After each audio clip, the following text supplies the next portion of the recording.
Oi, pessoal. Boa noite. Muita paz a todos. Vamos prosseguir nos nossos estudos, de todas as segundas-feiras. Nós estamos no estudo hoje, o 95. Estamos seguindo aquela linha, da interpretação do livro Sabedoria do Evangelho, do Pastorino. O estudo hoje nós vamos falar sobre Jesus anda sobre a água. Narrado em Mateus 14, 24 a 33, Marcos 6, de 47 a 52, e João 6, de 16 a 21. Também, como tudo no Evangelho, é muito interessante mesmo, Mateus registrou assim: e o barco estava agora no meio do mar, a muitos estádios da terra, açoitado pelas ondas, porque o vento era contrário. À quarta vigília da noite, ele veio ter com eles, caminhando sobre o mar. Os discípulos, ao vê-lo a andar sobre o mar, ficaram aterrorizados e exclamaram: é um fantasma! E gritaram de medo. Mas Jesus imediatamente lhes falou: tende coragem, sou eu, não temais. Respondendo-lhe, disse Pedro: se és tu, Senhor, ordena que eu vá a ti por cima das águas. Ele disse: vem. E saindo Pedro do barco, andou sobre as águas para ir ter com Jesus. Quando, porém, sentiu o vento forte, teve medo e, começando a submergir, gritou: salva-me, Senhor. No mesmo instante, estendendo a mão, segurou e disse-lhe: ó pequena fé, por que duvidaste? E entrando ambos no barco, cessou o vento.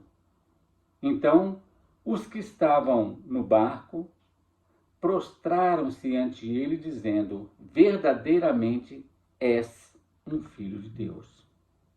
Interessante. Marcos registrou assim, com um pouco mais de detalhe. À tardinha, achava-se o barco no meio do mar, e ele sozinho em terra. E viu-os embaraçados em remar, porque o vento lhes era contrário. E pela quarta vigília da noite foi ter com eles, andando sobre o mar. E queria passar-lhes adiante. Vendo-o eles, porém, a andar sobre o mar, pensaram que era um fantasma e gritaram, porque todos o viram e ficaram aterrorizados. Mas no mesmo instante, falando com eles, disse: tende coragem, sou eu, não temais. E veio a eles no barco, e cessou o vento, e eles lhe encheram de grande pasmo, pois não haviam compreendido a demonstração dos pães. Ao contrário, o coração deles estava endurecido. A forma de narrar é bem diferente, Não mencionou, por exemplo, o fato do Pedro, mas trouxe outros detalhes interessantes, João registrou assim: chegada a tarde, desceram seus discípulos do mar e, entrando num barco, atravessaram o mar para ir a Cafarnaum. Aí também tem uma outra novidade. E já se tornara escuro, e Jesus ainda não tinha vindo ter com eles. E o mar, ao sofrer grande vento, se agitava.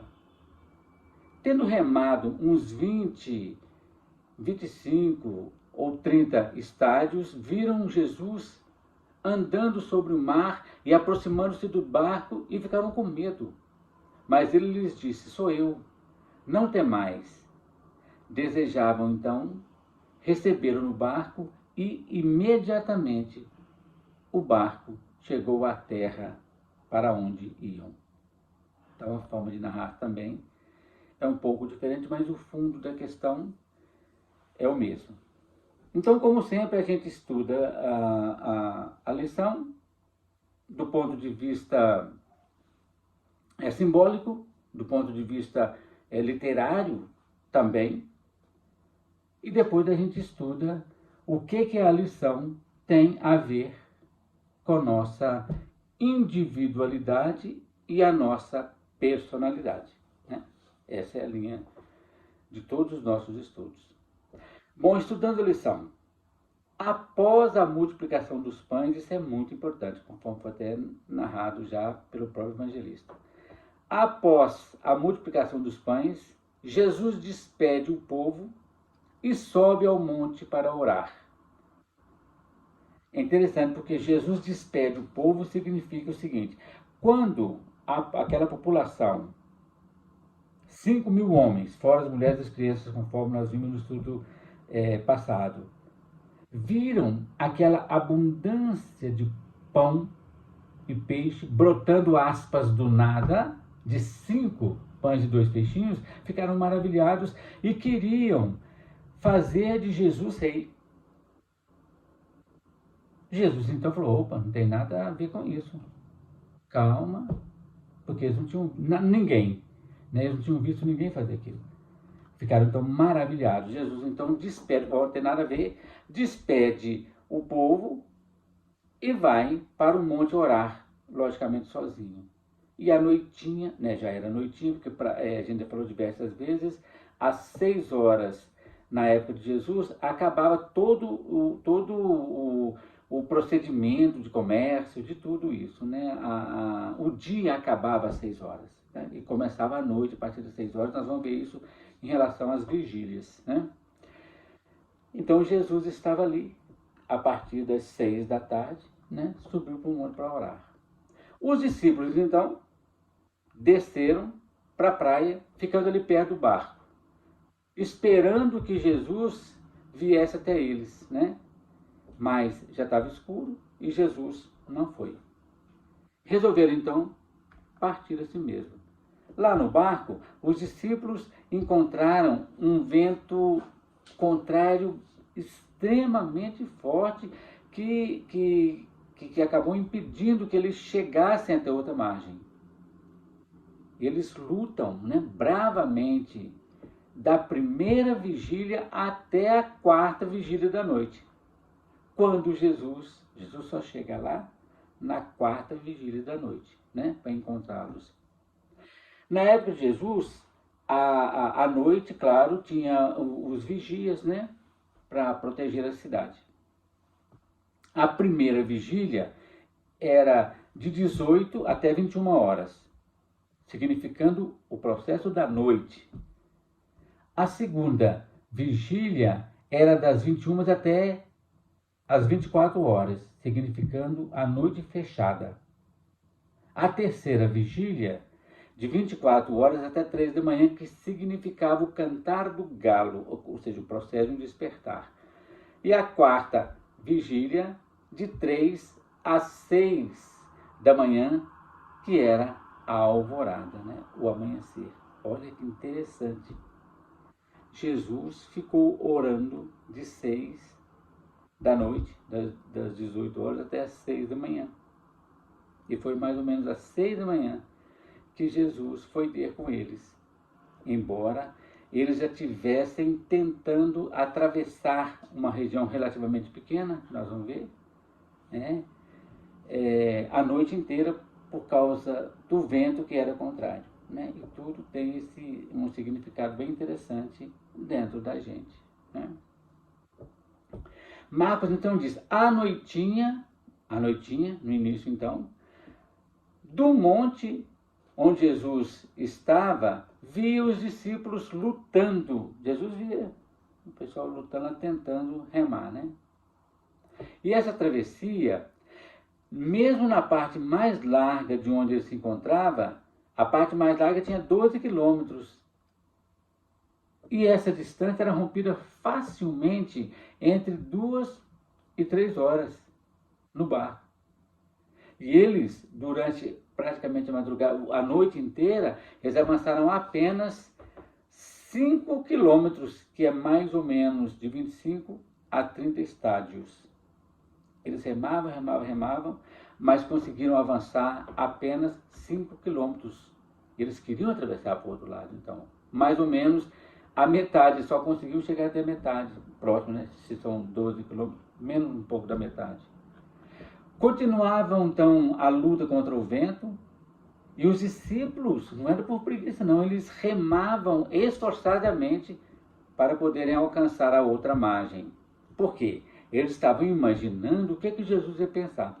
Jesus ia andando a pé, né, e chegaria lá em Cafarnaum, no caso, andando, e eles ficavam ali demorando um tempão, né? E Jesus então iria a pé, na imaginação deles, e já ia esperá-los. Eles ficavam então imaginando isso, né? E ficavam também com vergonha. Poxa, nós estamos aqui no barco e a gente não conseguiu levar o barco até outra margem, né? E Jesus já foi a pé, já rompeu essa distância, né? De repente, então, na quarta vigília, assustados, eles veem um vulto caminhando calmamente sobre o mar. Ué, aí assusta mesmo, né? O que seria? Quem seria?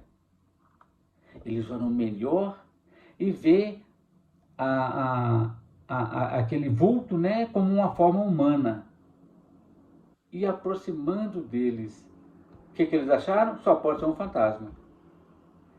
E por que eles ficaram muito apavorados mesmo? Porque naquela época, quando se falava em fantasma, vamos usar essa expressão, tinha ali naquela proposta, o fantasma significava, era considerado na época um mau agouro. Se alguém visse um fantasma, era porque a má sorte havia ali instalado, né? O medo então foi crescendo. E mesmo aqueles pescadores, né, homens rudes, fortes, barbados, eles não tiveram uma outra alternativa, um outro remédio, senão gritar violentamente de medo. Penalizado, então, Jesus os acalma, recomendando-lhes coragem, porque com certeza, se estavam gritando daquele jeito, eles não demonstravam ter naquele momento nenhum tipo de coragem, né? Mateus, então, relata que Pedro, embora assustado, disse: se és tu, Senhor, ordena que eu vá até o Senhor por cima das águas. Jesus vai chamar o Pedro: então venham. O Pedro, né, velho pescador, né, extremamente experiente, saltou do barco, mas sem medir nenhuma consequência, e foi ao encontro de Jesus. Isso é muito interessante. Mas quando já chegava perto do mestre, se dá conta do vento violento e fica com medo, aí afunda. É que nem a gente. É quando a gente está com foco em Jesus, foco no bem, a gente avança tranquilamente. Mas quando a gente sente a tempestade, qualquer vento, e a gente desvia o olhar daquele objetivo que a gente tem, a gente afunda. Então essa lição serve para a gente mesmo. Fica com medo. E o que é o medo? O medo é exatamente a falta daquela coragem, né? A falta da confiança, a falta da segurança. Aí começa a afundar e grita apavorado por socorro.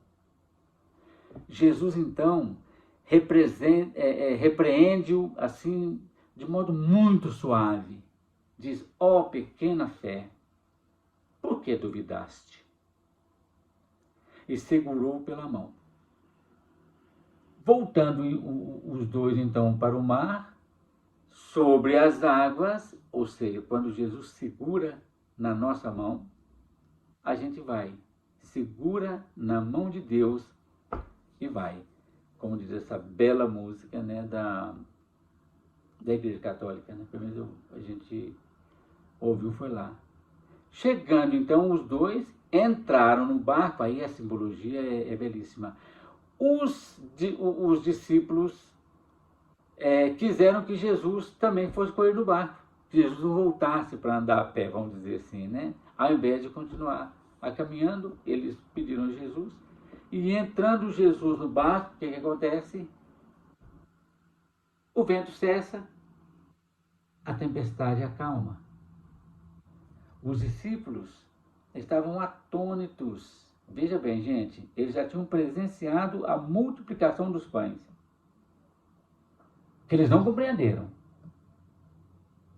Já não pude explicar como é que eles então iriam entender Jesus, assim, tipo do nada, andando sobre as águas. É muita coisa para um dia só. Eles então, maravilhados, concluíram: verdadeiramente és um filho de Deus. Todos esses fenômenos, né, que a gente está trazendo aqui, para os discípulos, falavam: oxe, é só o filho de Deus mesmo poderia fazer isso, né? Entendendo então a lição em sentido mais profundo, que é a tônica da obra do Pastorino, né? A ideia da individualidade e personalidade, a individualidade como essência e a personalidade como a aparência, a existência, né? O ser encarnado. O que significa?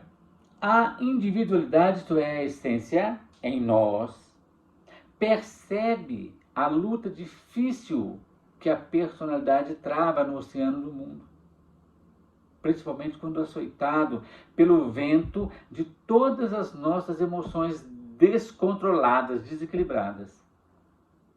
Mas a individualidade, ela não atende logo.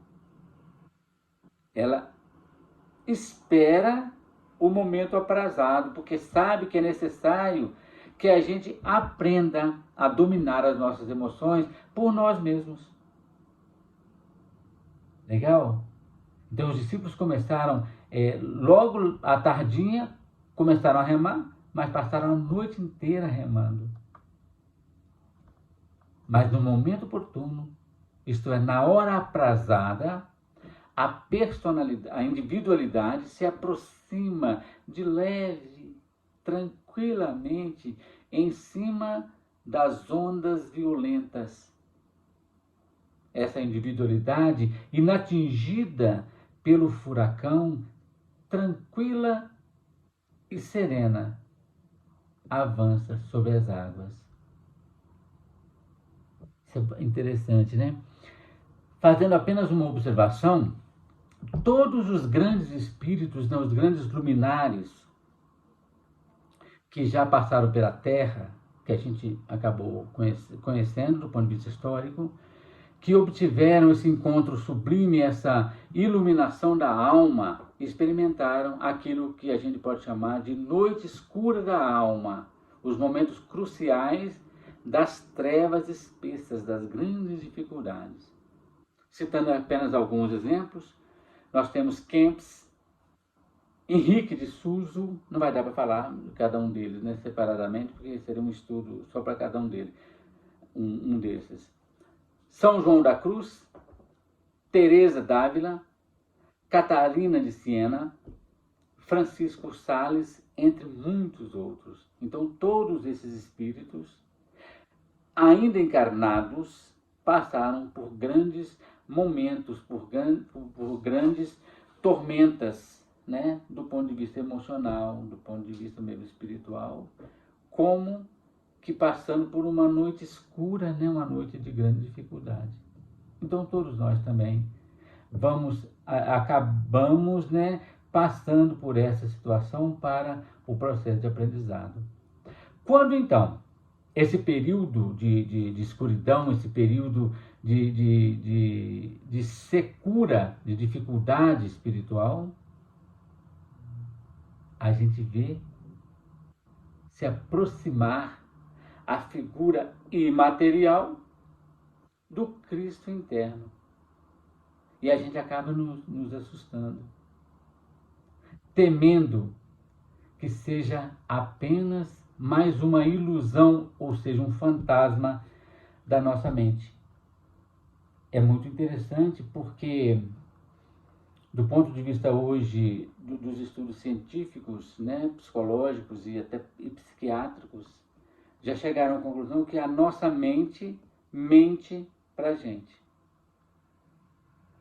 Em especial, quando o ser está num processo de grande ansiedade e que geralmente a mente fica perturbada, só pensando em desgraças, em coisas difíceis, raramente ou quase nunca são reais todas aquelas questões que a mente imagina e que a pessoa se apavora do ponto de vista da ansiedade, né?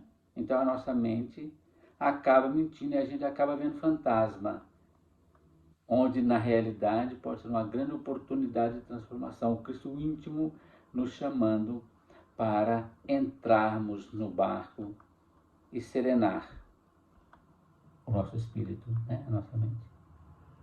Quando a gente imagina isso, nós gritamos apavorados e nos atiramos, afoitos às águas enfurecidas, sem medir qualquer consequência, simbolizando aí no Pedro.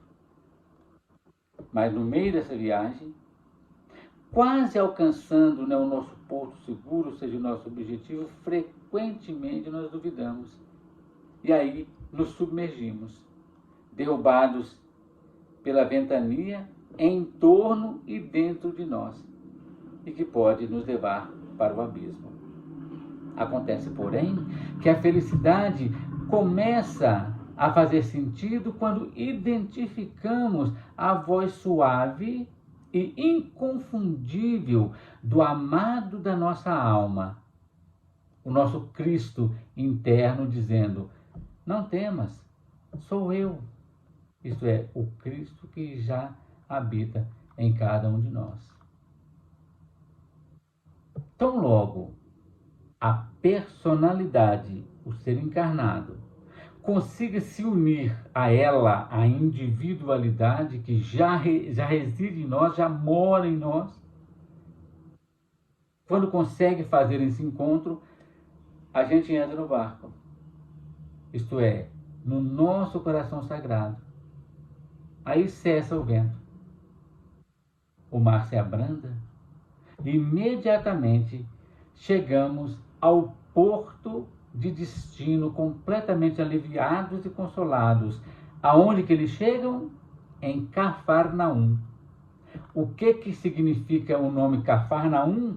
Cidade do Consolador, né? Aldeia de Naum, que significa cidade do Consolador. Olha como nada é solto, ao acaso no Evangelho. Nesse encontro, então, nos sentimos envolvidos pela suavidade da paz do Cristo, desse Cristo interno. Aí reconhecemos que verdadeiramente ele é um Filho de Deus, ou seja, uma partícula da divindade que já habita em nós e nos sustenta de modo sempre amoroso e terno, sempre compassivo e benevolente. É isso, gente, que eu preparei para a nossa reflexão dessa segunda-feira. Que Jesus nos abençoe e nos proteja sempre. Semana que vem a gente continua. Paz a todos.